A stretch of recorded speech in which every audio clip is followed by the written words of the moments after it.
oleh syafaat Rasulullah Al-Fatihah. Bismillahirrahmanirrahim. Alhamdulillahirabbil alamin. Arrahmanirrahim. Maliki yaumiddin. Iyyaka na'budu wa iyyaka nasta'in. Ihdinas siratal mustaqim. Siratal ladzina an'amta 'alaihim ghairil maghdubi 'alaihim waladdallin. Rabbighfirli wa liwalidayya amin. Bismillahirrahmanirrahim. Asyhadu an la ilaha illallah wa asyhadu anna Muhammadar Rasulullah. Allahumma sholli ala sayyidina Muhammad wa ala ali sayyidina Muhammad. Raditu billahi rabba wa bil islami dina wa bil qur'ani imama wa bi Muhammadin nabiyya wa rasula. Rabbi zidni ilman warzuqni fahman.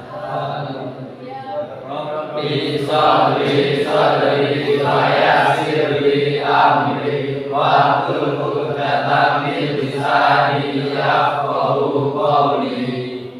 Rabbi zidni ilman warzuqni fahman. Amin ya rabbal alamin. Saya harap semuanya sehat. Bagaimana kabarnya? Alhamdulillah. Semuanya sehat, pada suatu halangan apapun. Kita bersyukur kepada Allah atas nikmat sehat, nikmat iman, nikmat Islam yang telah Allah berikan kepada kita. Dan tidak ada kurang suatu nikmat yang Allah berikan. Semuanya diberikan Allah kepada kita secara gratis. Nikmat yang Allah berikan tidak ada yang bayar, semuanya gratis. Alhamdulillah, sebelum pembelajaran hari ini kita mulai, saya akan presentasi kehadirannya kelas 10 TP1. Sebelumnya berhitung dari pojok sana. Berhitung mulai 1, 2, 3, 4, 5, 6, 8, 9, 10, 11, 12, 13, 14, 15,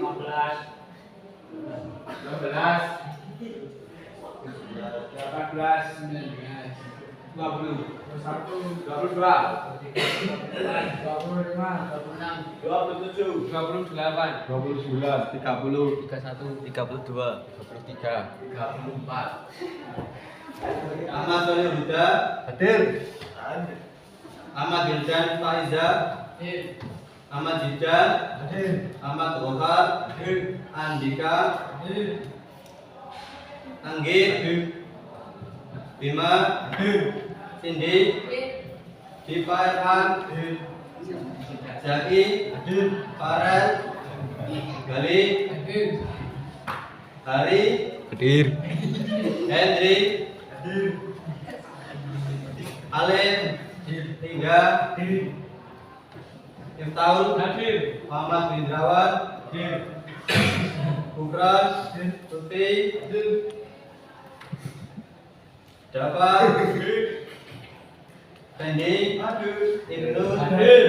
Najmuddin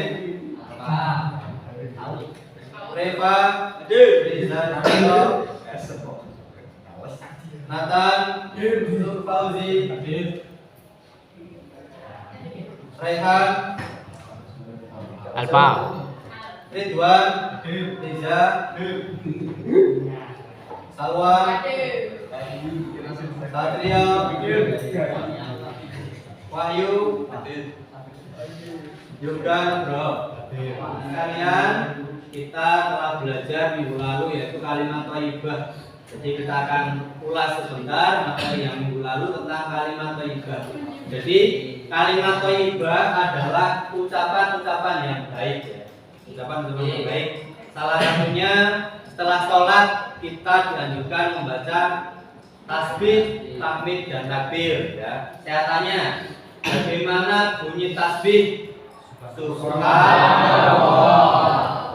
Bunyi tahmid? Alhamdulillah. Dan bunyi takbir? Allahu Akbar. Nah, dari bacaan-bacaan itu setelah sholat masing-masing dibaca 33 kali. Nah, itulah beberapa kalimat thayyibah yang harus kalian pahami. Syukur-syukur setelah sholat kalian baca kalimat thayyibah tersebut untuk zikrullah alias mengingat Allah, zikir mengingat Allah Subhanahu wa taala. Ini kita akan lanjutkan materi yang minggu ini. Karena kelas 10.1 kita masuk ke bab baru, yaitu bab iman kepada hari akhir. Materinya sudah dilihat di slide, yaitu baca bareng-bareng Iman kepada hari akhir. Nah, sebelumnya saya tanya dulu, apa itu arti iman? Iman artinya mempercayai atau percaya kepada siapa? Kepada Allah Subhanahu wa taala. Ya. Iman kepada hari akhir itu ada di dalam rukun apa? Rukun iman. Jumlahnya rukun iman ada berapa? 6. Ya, sebelum kita masuk ke materi, kalian harus tahu kompetensi dasar dari materi iman kepada hari akhir. Ya, yang pertama, kompetensi itu adalah kemampuan yang harus kamu punya. Setelah saya menyampaikan materi itu, kalian harus bisa yang pertama meyakini terjadinya hari akhir. Yang kedua, berperilaku jujur, bertanggung jawab dan adil sesuai dengan keimanan kepada hari akhir. Yang ketiga, menganalisis dan mengevaluasi makna iman kepada hari akhir. Yang keempat, menyajikan kaitan antara beriman kepada hari akhir dengan perilaku jujur di dalam kehidupan sehari-hari. Berikutnya kita akan masuk ke materi yaitu makna beriman kepada hari akhir. Ya. Anak-anak harus yakin dan harus beriman bahwasanya besok itu akan terjadi hari akhir. Sebutan hari akhir adalah hari kiamat. Ini kita lihat. Hari akhir disebut juga hari kiamat. Secara bahasa berasal dari kata koma yakumu kiamat, yang artinya hari kebangkitan atau hari kehancuran. Nah, secara istilah berakhirnya kehidupan dunia fana dan kehancuran segala isinya berganti dengan kehidupan di akhirat yang kekal abadi.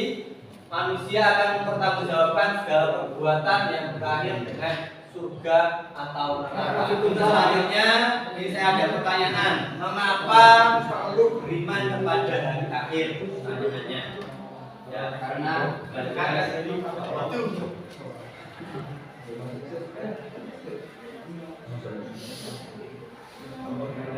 Nah, ini gambaran bumi. Nah, perhatikan Al-Quran tentang kehidupan akhirat, baik balasan, pahala, siksa, kenikmatan surga dan datangnya azab neraka ada pada hampir setiap lembarnya. Jadi di Al-Quran itu sudah dijelaskan bahwasanya orang yang beramal soleh, orang yang mau menjalankan ajaran agama Islam, insya Allah akan bernaung di muara akhir, yaitu berupa surga. Sedangkan orang kafir yang nggak sholat, ya, yang mengerjakan segala larangan Allah, dia akan masuk ke dalam neraka, itulah azabnya. Nah, sekarang kita akan membicarakan tentang rukun iman. Rukun iman itu ada 6, termasuk salah satunya ini. Rukun iman yang kelima adalah iman kepada hari akhir, merupakan rukun iman yang kelima. Nah, sekarang saya akan menanya sama kalian tentang rukun iman yang ada 6 tersebut. Yang pertama saya tanya sama Indra. Indra, sebutkan rukun iman yang pertama. Rukun iman yang pertama yaitu iman kepada Allah. Terima kasih, silakan duduk. Berikutnya rukun iman yang kedua, Mas. Kamu? Rukun iman yang kedua adalah rukun iman kepada malaikat. Ya, iman kepada malaikat. Mbak Cindy, rukun iman yang ketiga. Rukun iman yang ketiga adalah rukun iman pada kita. Iman kepada kita. Kemudian yang keempat, rukun iman kepada yang keempat keempat adalah Iman yang keempat adalah iman kepada betul. Rukun iman yang kelima iman yang kelima adalah rukun pada hari akhir. Yang keenam rukun iman yang keenam atau masuk belakang. Ya, terima kasih. Beri tangan teman-teman kalian. Pelajarannya. Ya, yang pertama yaitu kiamat menurut teori astronomi. Ahli astronomi menjelaskan bahwa planet-planet beredar di angkasa mengelilingi matahari. Jadi jumlah planet yang kita ketahui ada 9.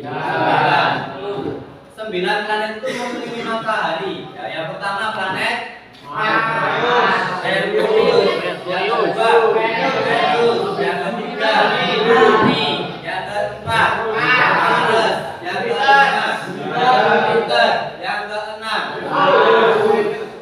Saturnus, yang ketujuh yang kedelapan Neptunus, yang kesembilan kesembilan planet itu menurut teori astronomi mengelilingi matahari. Anak-anak, untuk berikutnya kita akan masuk ke materi fase-fase hari akhir. Kita amati, juga silakan amati materi yang saya sampaikan. Fase yang pertama, kita masuk ke fase dunia. Kita lihat. Fase yang kedua, masuk ke fase alam kubur. Nih. Masuk ke fase yang ketiga, yaitu fase hari kiamat.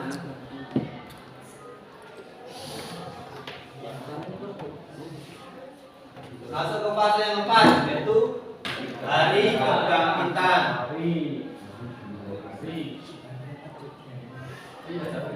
Dibaca bersama saya. Fase yang keempat adalah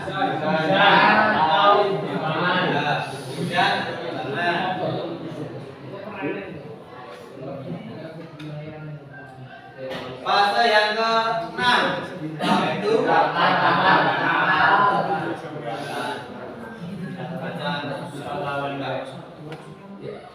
fase yang ke-7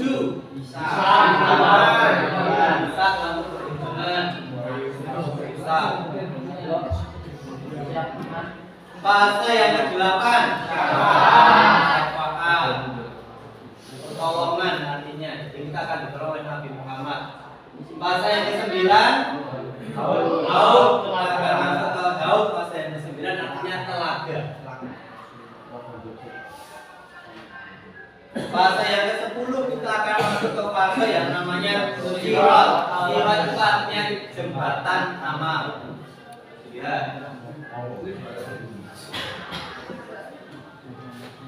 Fase yang ke-11 fase neraka. Dan masih ada satu fase lagi, yaitu fase yang ke-12. Kita lihat, yaitu fase nomor 12 adalah fase surga.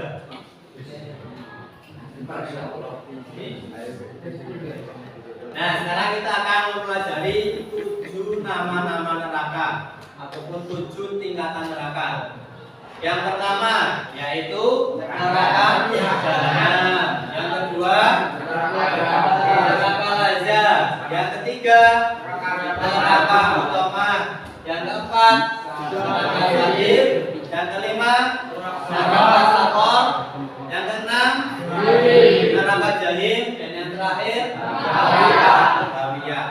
Itulah 7 nama neraka. Berikutnya setelah nama-nama neraka kita akan mempelajari 7 tingkatan surga. Silakan dibaca ataupun dijawab bareng-bareng. Saya tanya kalian. Surga yang pertama adalah surga Firdaus. Surga yang kedua surga Aden. Surga yang ketiga surga yang keempat surga yang kelima surga yang keenam surga yang nomor 7. Kemudian kita akan pelajari dalil tentang iman kepada hari akhir yang tertera dalam Quran surat Al-Ghafir. Mari kita baca bersama-sama. Bismillahirrahmanirrahim. Innas salata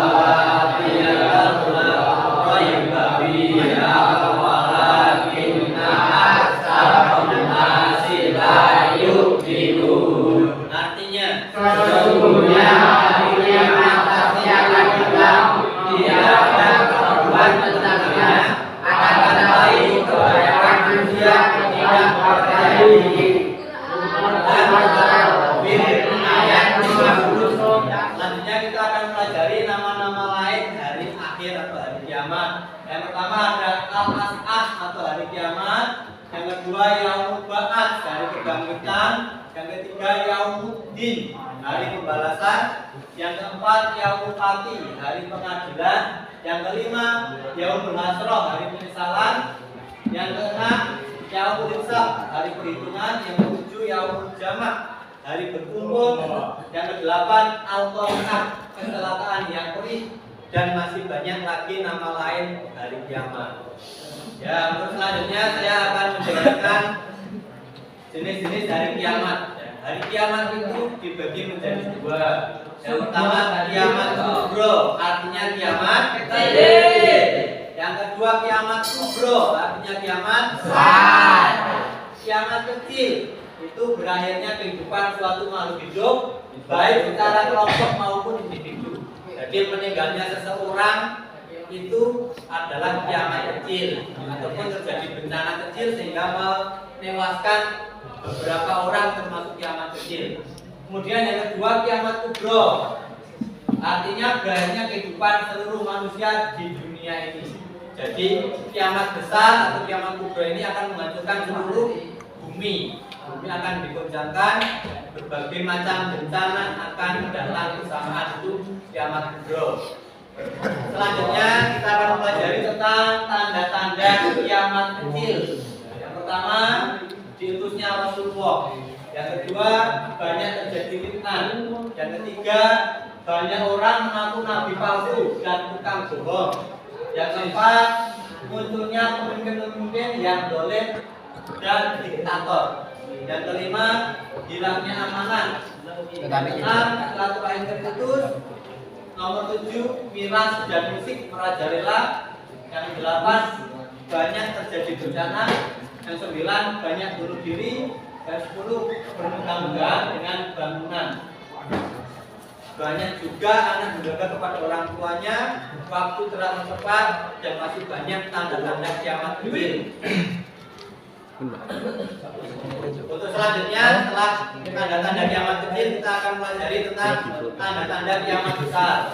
Yang pertama, turun Imam Mahdi. Yang kedua, turunnya Nabi Isa. Yang ketiga, munculnya Asad. Yang keempat, munculnya Dajjal. Yang kelima, munculnya Dabah, artinya hewan yang muncul dari dalam bumi. Yang keenam, matahari terbit dari barat. Yang ketujuh, muncul Ya'juj dan Ma'juj atau bangsa biadab. Yang kedelapan, terjadi 3 penggalaman bumi. Yang pertama dari barat, yang kedua dari timur, yang ketiga dari Jazirah Arab. Selanjutnya kita akan mempelajari tentang fungsi iman pada hari akhir. Yang pertama, fungsi iman pada hari akhir adalah membuat manusia senantiasa bersikap hati-hati, sehingga akan selalu taat kepada petunjuk agama dan sadar akan batas kesenangan hidup dunia. Yang kedua, terus memperbaiki kualitas kebaikan, yaitu berbakti kepada Allah, orang tua dan sesama manusia. Yang ketiga, membuat manusia sadar bahwa kehidupan setelah kehidupan dunia merupakan tujuan manusia hidup di dunia. Nah, untuk yang terakhir kita akan mempelajari hikmah iman kepada hari akhir. Yang pertama, tidak menjadi pola hidup orang kafir. Yang kedua, meningkatkan ketakwaan dan kegiatan dalam beramal soleh. Yang ketiga, selalu berusaha berbuat benar dan baik. Yang keempat, berjihad di jalan Allah dengan harta dan jiwa. Yang kelima, menanamkan kesabaran dalam kebenaran dan selalu menimpa musibah.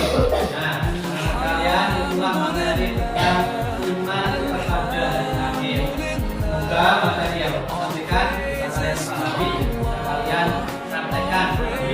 Habis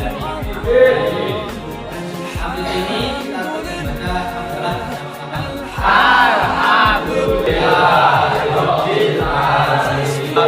Demikian para mohon maaf dari ini dan Taufik Hidayat. Wassalamualaikum warahmatullahi wabarakatuh.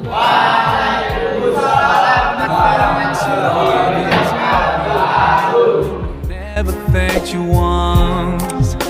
I was too proud to see the truth and prostrate to you until I took the first step, and that's when you opened the doors for me.